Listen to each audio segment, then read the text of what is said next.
꼭 알아야 할 정보와 이슈를 알기 쉽게 풀어드립니다. 대한민국 경제 고수와 함께 투자의 맥을 짚는 KBS 1라디오 경제쇼. 진행의 성기영 아나운서입니다.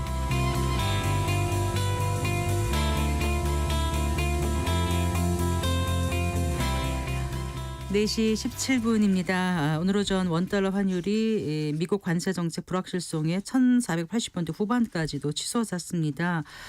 2019년 금융위기 때 이후 최고 수준의 지금 환율을 보고 있는데요. 트럼프발 관세 폭탄으로 미국 증시는 물론이고 우리나라 등 세계 증시가 출렁이고 있습니다. 인플레이션, 경기 침체 우려까지 나오고 있는데요. 자, 우리 시간으로 오늘 오후 1시 1분에 시행된 미국 상호관세 조치에 대해서 좀 자세히 짚어보는 시간 가져보겠습니다. 빈센트 한성대학교 경제학과 겸임 교수와 함께하겠습니다. 어서 나오십시오. 안녕하세요. 빈센트입니다. 네. 성함을 말씀드릴 때 약간 아직도 어색해가지고 지난 2일에 트럼프 대통령이 발의한 상호 관세 조치가 이제 전 세계의 초대형 악재로 지금 돌아오고 있는데요. 결국 우리 시간으로 이제 오늘 오후 1시에 미국 상호 관세가 강행된 거잖아요. 네. 1시 1분부로 발효가 됐다고 하는데 그간의 일정을 조금만 좀 더 좀 정리를 해볼까요? 4월달 들어서 이제 관세가 현실화되고 있었는데 현지 시각 기준으로 그러니까 2일 날, 4월 2일 날 관세를 부과하겠다 발표를 했고요. 실제 그주 이제 5일 날, 4월 5일에 5일 날에는 이제 보편 관세 10% 기본. 네, 기본적으로 여기서 시장의 컨센서스와 좀 달랐던 것은 모든 국가들한테 10% 관세를 부과한다. 거기서 이제 하들짝 한번 놀랐고. 네. 그리고 오늘부터 이제 개별 국가한테는 상호 관세, 각각 국가들의 맞춤 관세를 부과하겠다라고 하면서 중국으로 하여금 기존에는 보통 맞추면 수요자가 맞춰달라는 건데. 그런데 또 따지고 보면 좋은 질문이신데요. 미국이 전 세계의 물건을 사주니까 그러네요. 또 수요자이기도 합니다. 네. 그래서 타깃은 중국이었는데 중국의 누적 관세 54%가 이틀 전까지의 트럼프 정부의 공시였던데 중국이 맞불 작전을 펼쳤죠. 중국 역시도 미국산 수입품에 34% 관세를 부과하겠다라고 보니까 이제 24시간 동안에 벌어진 일들이 그렇다면 추가적으로 50%포인트 더 하겠다.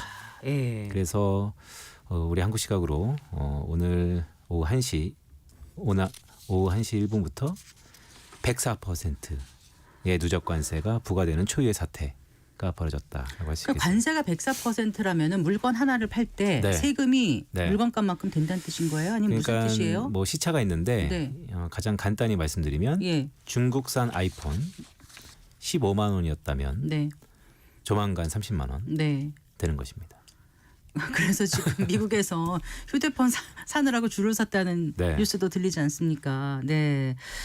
자, 일단 이게 좀 상상을 좀 넘어서는 관세율 부과인 것 같고 이렇게까지 격화될 거라고는 생각 못 하신 분들이 많고 그냥 약간 으름장 놓는 수준일 거라고 생각했는데 지금 발효가 됐단 말이에요. 오늘 날짜로요.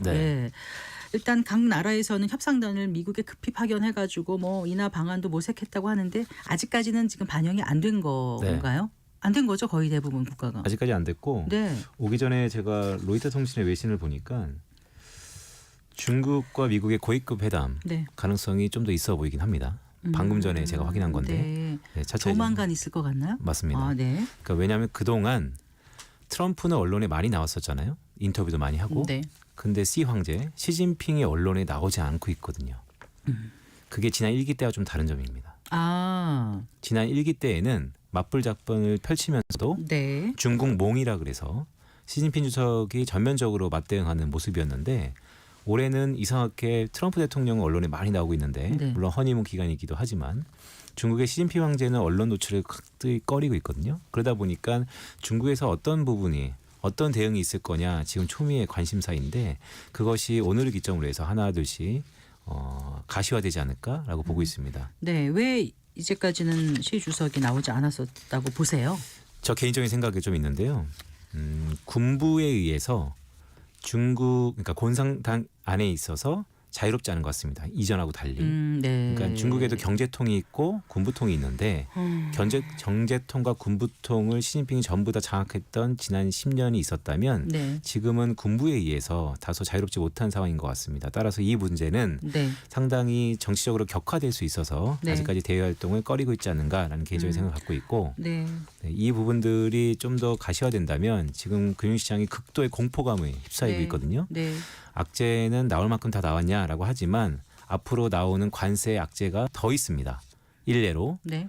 품목이 다변화되는 것이죠. 의약품이라든지 반도체 칩이라든지 목재라든지 그래서 몇 가지의 뭐 카운터 어택까지는 아니더라도 몇 가지 잽이 남아 있기 때문에 네. 아직은 이 관세에 대한 불안감이 여전히 이어지고 있는 상태. 잽도 많이 날리면 치명적이잖아요. 네. 근데 뭐 간단히 말씀드리면 의약품이 이제 조만간 부과될 거라고 하는데 네. 의약품의 타깃은 아일랜드거든요. 아 그런가요? 네. 왜냐하면 미국의 무역 적자의 대부분 의약품의 적자를 많이 갖고 있는 국가 중에 하나가 아일랜드입니다. 아일랜드고, 네. 따라서 이번에 의약품은 아일랜드 쪽으로 갈 수 있을 것 같고 네, 반도체는요? 반도체는 이제 아시아 국가들이 네. 그 다음 반도체 칩이 또 부과될 거라고 보는 거죠. 예. 그래서 여전히 한국도 거기에 자유롭지 않다. 오늘 주가 지수의 하락이 그것을 의미하는 것이도 있고요. 아까 아시아 말씀하신 맞습니다. 거죠? 네.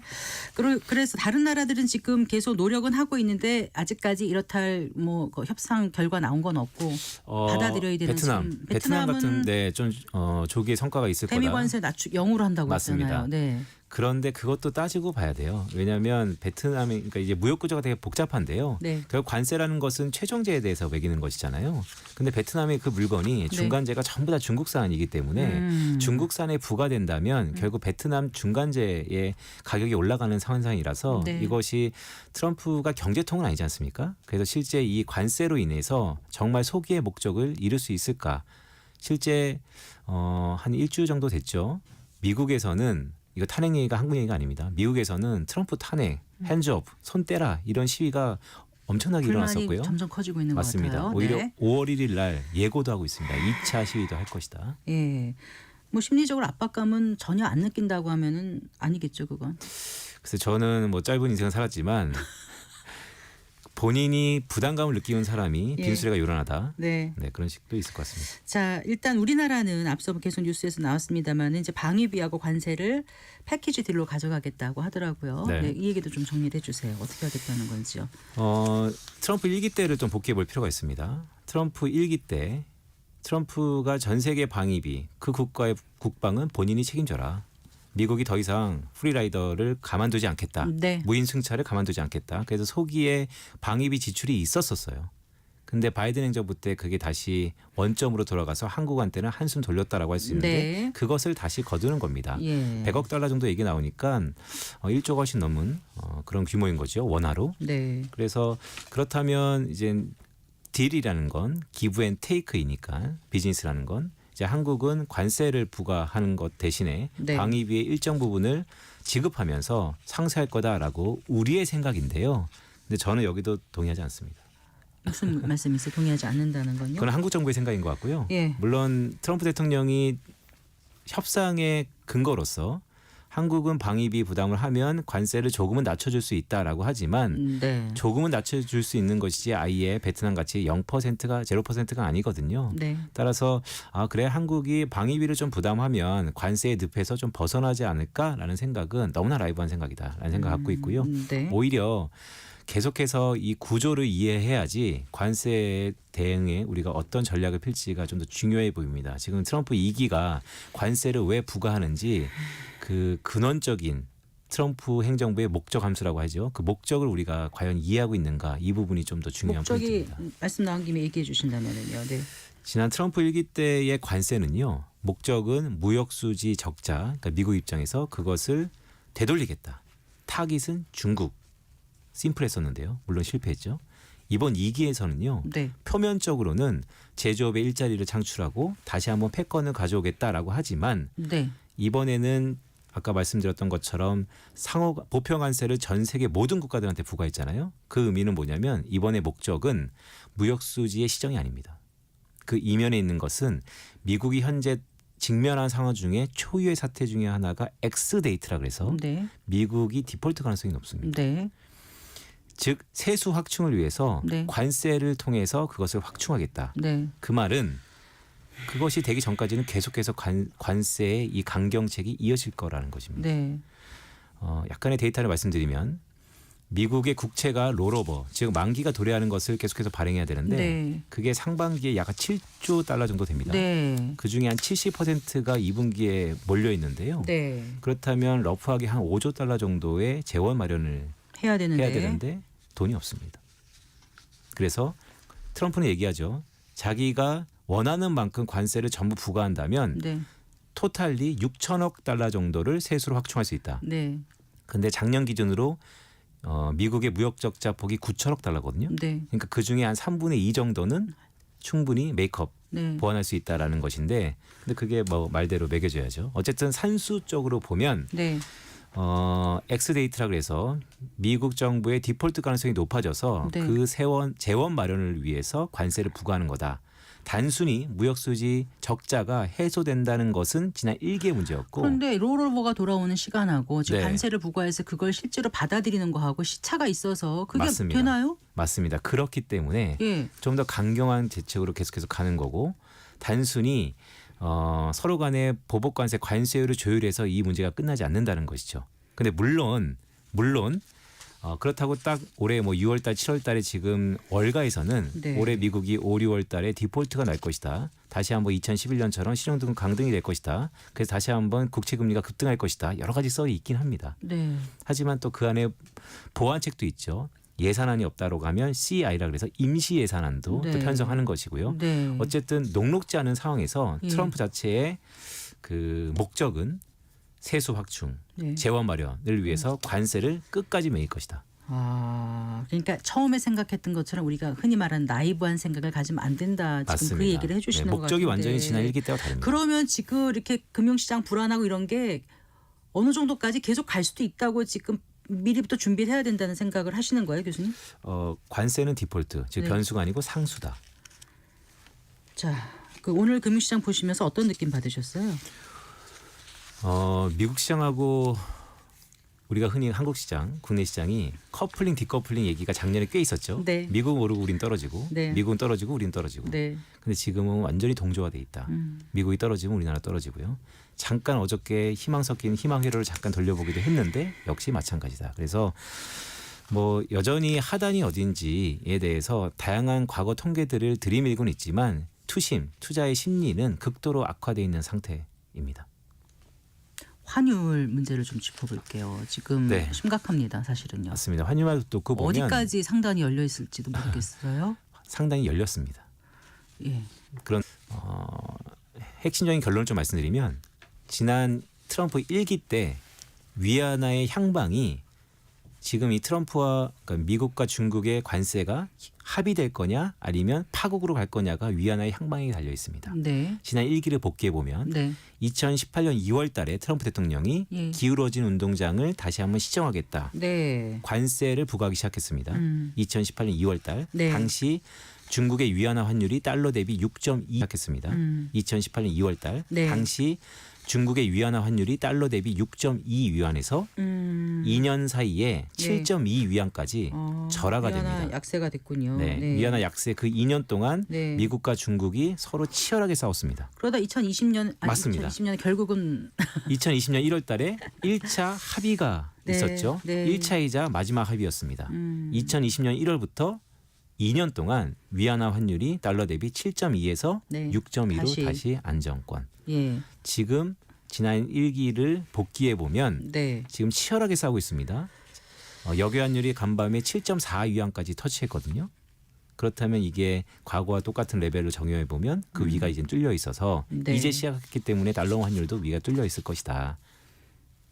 그러면 그때 한 1년 8개월, 2년 좀 안 되는 시간에 제자를 찾았잖아요. 맞습니다. 우리 지금도 이렇게 시간을 좀 길게 잡아야 될까요? 너무 하루하루가 힘들다는 분들 많으신데 잡아야 될 것 같습니다. 무슨 말씀이신지. 그렇게 시간을 잡아야 될 것 같습니다. 참. 지금 그런데요. 말씀하셨던 것처럼 제가 이 안에 시간이 더 많이 갔네. 그 하나 이벤트만 말씀드릴게요. 사실 시청자 여러분들께서 예. 경제의 많은 데이터를 보지 않으시지만 환율만 보면 이러다 나라 망한 거 아닌가 라는 우려감이 있는 것도 사실이세요. 그런데 1년에 2번 중요한 이벤트가 있는 달이 4월 달하고 10월 달인데 네. 4월 달에 미국 재무부에서 네. 환율 보고서라는 게 나옵니다. 아, 맞아요. 조만간 네. 나옵니다. 네. 일주일 안에 나오거든요. 예. 그렇다면 모두에 말씀드렸던 것처럼 지난 1기 때 위안화가 1년 거의 2년 가까이 약세가 됐는데 그러니까 상승이 됐는데 그렇다면 원화도 이제 1,484원인데 뭐 2,000원까지 가는 것이냐 이런 우려감도 있지만 네. 중간에 환율 보고서에서 일단 브레이킹 가능성도 있다. 네. 그런데 브레이킹이 되려면 멈추려면 네. 환율 보고서에서 모종의 합의 가능성이 있어야 된다라는 네. 것이 우리의 모종의 관점입니다. 합의를 어떻게 한다는 건데요? 우리가 합의와 협정 그러면 네. 85년도 플라자 호텔에서 있었던 플라자 합의. 네, 예. 이번에 말이라고 뭐 합의 여러 가지 네. 얘기가 있는데 말어라고. 네, 마로라고 네. 네, 리조트 이름입니다. 네. 결국 위안화의 약세를 강세로 되돌리는 어떤 합의가 있을 거냐가 초미의 관심사입니다. 네. 왜냐하면 네. 위안화 강세는 결국 과거로 돌이켜 보면 네. 미국과 중국의 모종의 합의 가능성과 연결될 수 있으니까요. 중국은 지금 그러면 위안화 약세를 원해요? 강세를 원해요? 중국은 투트랙입니다. 네. 지금 미중 무역 분쟁이 불거지면서 네. 중국도 경제를 부양해야 되는데 수출 쪽에서 잘 되려면 위안화 약세를 고수해야겠죠. 그러니까요. 그런데 네. 한편으로는 물론 중국도 수출의 다변화가 됐다, 대비하고 있다, 다양한 부분들이 전략이 있지만 이 큰 파도를 이겨내려면 결국 내수입니다. 네. 내수 부양을 위해서는 네. 또 그 국가의 구매력과 관련돼 있는 네. 중국 위안화 강세가 또 필요도 하거든요. 네. 그래서 투트랙 전략을 할 건데 뭐가 우선순위냐 그 시차가 있는 것이죠. 일단은 약세를 도입했다. 간밤에. 알겠습니다. 자, 그 앞으로의 그럼 트럼프 경제 정책은 어떻게 진행될지 교수님 말씀 들어보면 어느 정도 좀 감이 빠르신 분들은 알아채셨을 것 같거든요. 네. 투자자 입장에서 네. 어떻게 준비를 해야 될지 사실 또 환율 문제도 그렇고 주식도 그렇고 네. 이기는 사람 많이 잃는 사람이 있으면 또 한편으로는 이기는 사람도 있고 네. 버는 사람도 있는 게 이게 네. 정말 냉혹한 자본시장의 생리 아니겠습니까? 정확한 표현이신데요. 냉혹한 자본주의에는 제로섬. 승자가 있으면 패자가 있다. 패자가 있으면 승자가 있다. 그냥 결론적으로 좀 말씀드리면 우리가 시장에서는 변수와 상수를 구분해야 됩니다. 네. 변수는 리스크고 상수는 기회입니다. 네. 변수는 시나리오를 세워서 대응을 하는 것이고요. 네. 상수는 과거의 학습 효과를 감안해서 전략을 짜는 것입니다. 네. 지금 트럼프의 관세는 상수라면서요. 맞습니다. 그렇기 때문에 학습 효과를 감안해서 전략을 짜야 되는데요. 기회가 되고 어퍼튜니티가 될 수 있다는 말씀이세요? 맞습니다. 어? 우리의 학습 효과는 네. 지난 1기 때 보여줬던 관세의 행태입니다. 네. 자료가 그거밖에 없습니다. 물론 1905년도 있었고 1929년도 있었지만 너무나 너무 먼 먼 얘기고요. 맞습니다. 네. 그래서 동일한 트럼프가 관세를 부과하는 것이 예. 1기와 2기가 목적이 다르지만 네. 그 행태는 비슷할 수 비슷하다. 있다. 그런 어. 의미에서 기간은 얼마 정도 갈 수 있고 맞습니다. 어느 정도까지 갈 수 있고 맞습니다. 네, 뭘 지켜보면은 이게 이제 좀 잦아들 수도 있고 이런 거를 복귀하면 좀 알 수 있다는 거죠. 맞습니다. 네. 다양한 그럼 이 모든 혼란을 잠재울 수 있었던 것이 무엇이냐? 그게 가장 네. 중요하잖아요. 그게 오늘 밤 미국에서 발표되는 3월 FOMC 의사록. 결국 연준의 풋, 네. 파월 의장의 어떻게? 풋. 네. 그것이 초미의 관심사. 어떻게 나와야 좀 괜찮다고 보시는 거예요? 지금 미국의 중앙은행들은 네. 금리를 인하해야 되는데 트럼프가 네. 원하는 것처럼 인하하자고 하더니 인플레이션 압력 때문에 못하고 있다라는 것인데 네. 인플레이션 걱정은 끝났습니다. 경기가 이렇게 안 좋은데 물가가 살아날 리가 없죠. 따라서 내수를 걱정할 때죠. 맞습니다. 네. 그러니까 금융시장에 주식을 투자하시는 분들이 지금부터 주목해야 될 것은 미국에서 주목지고 주목해야 돼요. 교수님. 네, 미국에서 어떤 그만큼 오늘은 좀 네. 중요한 순간인데요. 네. 미국의 연준 중앙은행의 기사가 그전에는 인플레이션 때문에 금리를 낮추기 어렵다더라 이런 것이 대부분 지금까지의 컨센서스인데 네. 그것이 피버팅 바뀌는 시점이 있을 정책이 겁니다. 확 변하는 거. 맞습니다. 네. 그게 열흘 안에 나타날 개연성이 높고요. 그런 것의 단초가 되는 것은 오늘 밤에 있을 의사록? FOMC 의사록이기 때문에 네. 그런 뉴스 플로우를 잘 모니터링하다가 네. 정말 과거와 동일하게 네. 미국의 중앙은행이 네. 금리를 인하하면서 뭔가 이런 위험 심리 주가의 하단을 받칠 가능성이 있다라고 한다면 네. 네, 우리가 학습 효과를 감안한 기회를 전략과 잡자. 네, 기회를 근데 잡자. 아까 상수는 그 관세라고 하셨고 변수는 그럼 리스크는 뭐라는 말씀이셨어요? 여전히 관세입니다. 왜냐하면 네. 아까 말씀드렸던 것처럼 관세가 그동안 변수에서 리스크에서 기회 상수로 바뀌고 있는 그 분수령이 있습니다. 왜냐하면 관세라는 게 100%까지 나왔지 않습니까? 여기 상수로 바뀌고 있는 그 분수령이 있습니다. 왜냐하면 관세라는 게 100%까지 나왔지 않습니까? 여기서 더 나올 것이 과연 어느 게 있는 것인가 네. 등등. 품목이 현재 자동차 몇 개를 제외한 일부분이 면제되고 있는데 더 나올 것이 얼마나 있을 것이냐. 즉 네. 1에서 10까지 강도가 있다면 지금은 6, 7, 즉 구분원선을 넘고 있다. 과거에 이런 얘기 있어요. 바보야 중요한 것은 경제야. 그런데 바보야 중요한 것은 관세야. 네. 지금 관세로 모든 게 귀결되는 것 같습니다. 어떤 걸 가장 주의하면 좋을지 투자자들에게 조언 끝으로 한 말씀 해주세요. 네, 사실 어떤 재테크 투자를 하는 데 있어서 일희일비할 필요는 없죠. 또 그전에 말씀드렸던 것처럼 삶을 사는 데 있어서 속도보다 방향성이고요. 그런 의미에서 그래도 보면 너무 지금 흔들리니까 맞습니다. 충격에서 맞습니다. 빠져나오지 못하는 분들이 많으세요. 네. 그럼에도 불구하고 일부 데이터들을 보면 지금 한국인들이 일부 레버리지 상품에 또 과하게 투자하고 있다라는 투기적인 네, 야심찬 용감무쌍합니다. 네. 그런 야망도 있는데요. 개인적으로 말씀드리면 일단은 소나기입니다. 피해갈 때. 하지만 이 피하고 난 다음이 중요할 것 같습니다. 네. 다음의 전략을 대비하면서 지금 피하더라도 피하자. 네. 결국 승자는 성장하는 기업을 찾는데 성장하는 국가를 찾는 데 있다라는 말씀을 드립니다. 알겠습니다. 잘 들었습니다. 고맙습니다. 고맙습니다. 네, 빈센트 한성대 경제학과 겸임 교수와 함께했습니다.